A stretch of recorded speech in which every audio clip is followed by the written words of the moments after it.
Hey friends, a lot of users have reported that the Wi-Fi icon is missing in the system tray. Now, for example, I can see the Bluetooth icon, airplane mode, and everything, but where's the Wi-Fi icon? So the first solution is to check for the network adapter. Press the Windows key and the R button together to open the run window. Type the command ncpa.cpl. It's N as in November, C as in Charlie, P as in Papa, A as in Alpha, dot C as in Charlie, P as in Papa, L as in Lima, ncpa.cpl. Hit enter to open the network connections window. The Wi-Fi switch will be disabled here, so right click on it and select enable. It will need a few seconds to enable it once again. This is one case.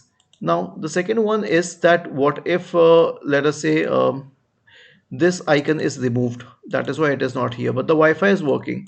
So you'll see that the Wi-Fi is connected, but the icon is not apparent here. In this case, click on this pencil-like symbol, click on add, scroll down and find the Wi-Fi icon and click on it. Okay, I deleted another icon. So you'll have to click on add and select the Wi-Fi icon and click on it. And click on done and then the Wi-Fi icon will be available here. Was this helpful? If yes, then please subscribe to the channel. Thank you for watching this video and have a nice day.